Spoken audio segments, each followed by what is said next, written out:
নলবাৰী মহাবিদ্যালয়ত প্ৰথমবাৰৰ বাবে প্ৰাক বহাগী মেলা।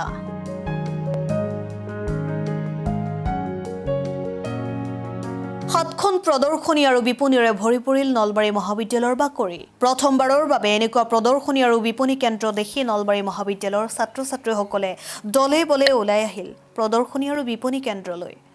কৃষি বিকাশ মাছৰুম প্ৰস্তুত কেন্দ্ৰৰ প্ৰণীতা বৰ্মা, মঞ্জুলা ঠাকুৰীয়া, জোনাকী আত্মসহায়ক গোটৰ লোনা বৰ্মা, প্ৰণীতা দেৱী, গৰিমা বৈশ্য, স্মৃতিৰেখা মহিলা আত্মসহায়ক গোটৰ মাইমতী বৰ্মন, হীনা বৰ্মন, সুস্মিতা বেজবৰুৱা, কল্পনা বেজবৰুৱা, শিৱানী বেজবৰুৱা, কৌশিক ফুড প্ৰডাক্টৰ গীতিমা দাস আৰু গৰিমা কলিতাই নলবাৰী মহাবিদ্যালয়ত প্ৰদৰ্শনী আৰু বিপণী কেন্দ্ৰ স্থাপন কৰিছে।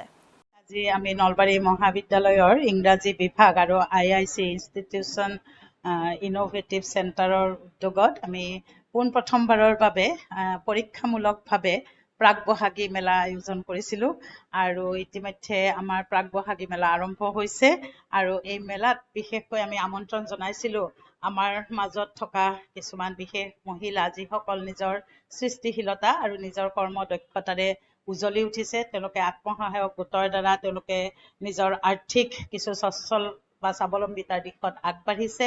নিজৰ সৃষ্টিশীলতা আচলতে অসমৰ পৰা গৈ তেওঁলোক ভাৰতবৰ্ষতো উজ্বলি উঠা তেনেকুৱা দুগৰাকীক আমি নিমন্ত্ৰণ জনাই আনিছিলোঁ আৰু তেওঁলোকে আমাৰ নিমন্ত্ৰণ গ্ৰহণ কৰি আমাৰ এই মেলাত অংশগ্ৰহণ কৰিছে।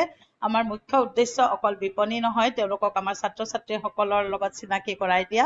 আমাৰ নলবাৰী কলেজ পৰিয়ালৰ লগত তেওঁলোকৰ এটা যোগসূত্ৰ আমি স্থাপন কৰিছোঁ আৰু তেওঁলোকৰ শিল্পকৰ্মৰ আমি আজি স্বচক্ষে আমি দেখা পাই আৰু তেওঁলোকক উৎসাহিত কৰাৰ কাৰণে আমি দুই এপদ সামগ্ৰী আমি কিনিম বুলি ভাবিছোঁ আৰু ভৱিষ্যতেও তেওঁলোকৰ পৰা আমাৰ এনেকুৱা তেওঁলোকে যিহেতু বিক্ৰীৰ কাৰণে, কাৰণ আজিকালি প্ৰফেশ্যনেল নহ'লে অকল সামগ্ৰী বনালেই নহ'ব, তেওঁলোকে এখন বজাৰ পাব লাগিব আৰু বজাৰ পোৱাৰ উদ্দেশ্যে তেওঁলোকে মানুহৰ লগত সংযোগ ৰাখিব লাগিব আৰু তেনেকুৱা এটা সংযোগ স্থাপনৰ উদ্দেশ্যে আমি আচলতে এই মেলাখনৰ আয়োজন কৰিছিলোঁ আৰু ইতিমধ্যে দেখা গৈছে ছাত্ৰ ছাত্ৰীসকল যথেষ্ট উৎসাহিত হৈছে আৰু তেওঁলোকে যিখিনি সামগ্ৰী সকলো নিজৰ হাতৰ প্ৰস্তুত কৰি উলিয়াইছে।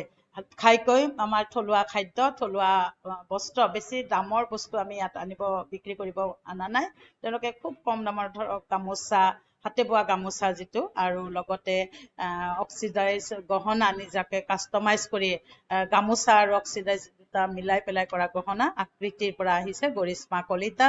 তাৰপিছতে আমাৰ আহিছে কৃষি বিকাশ মাছৰুম প্ৰস্তুত কেন্দ্ৰ প্ৰণীতা বৰ্মা, মঞ্জুলা ঠাকুৰীয়া, জোনাকী আত্মসহায়ক গোট লোনা বৰ্মন, প্ৰণীতা দেৱী, গৰিমা বৈশ্য, স্মৃতিৰেখা মহিলা আত্মসহায়ক গোটৰ পৰা আহিছে মাইমতী বৰ্মন, মীনা বৰ্মন, সুস্মিতা বেজবৰুৱা আৰু কল্পনা বেজবৰুৱা আহিছে গোৰেশ্বৰৰ পৰা। তাৰপিছত কৌশিক ফুড প্ৰডাক্টছৰ গীতিকা দাস আহিছে, তেওঁৰ থলুৱা খাদ্য সামগ্ৰী লৈ।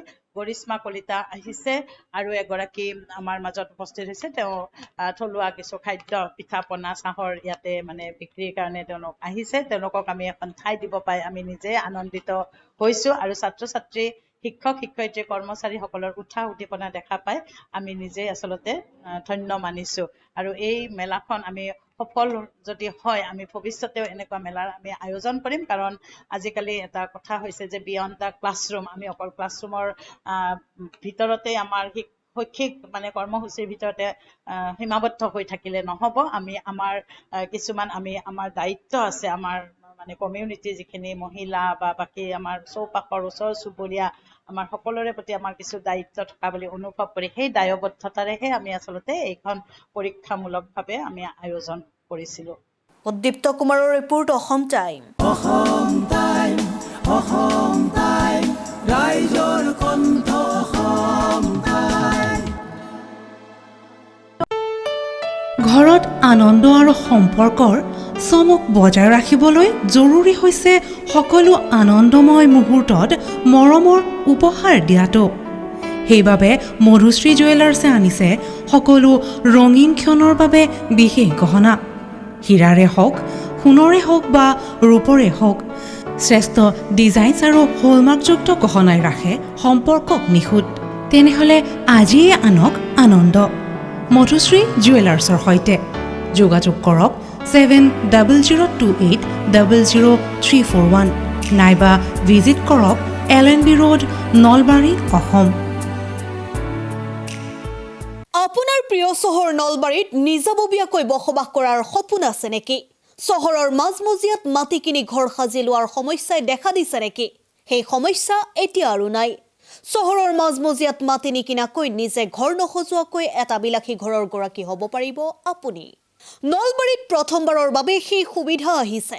নলবাৰীত প্ৰথমটো ৰেৰাৰ দ্বাৰা অনুমোদিত আটকধুনীয়া এপাৰ্টমেণ্ট এতিয়া চহৰৰ গোপাল বজাৰত নিৰ্মাণ হৈ উঠিছে। আটকধুনীয়া আহল বহল এপাৰ্টমেণ্ট তীৰ্থদ্বীপ এনক্লেভ।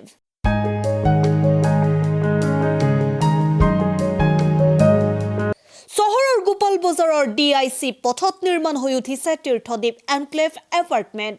2টা আৰু 3টা আটকধুনীয়া শুৱনি কোঠাযুক্ত সপোনৰ ঘৰ, যথোপযুক্ত গাড়ী পাৰ্কিঙৰ সুবিধা, নিৰিবিলি পৰিৱেশ, যাতায়াত আৰু যোগাযোগৰ উপযুক্ত সুবিধা।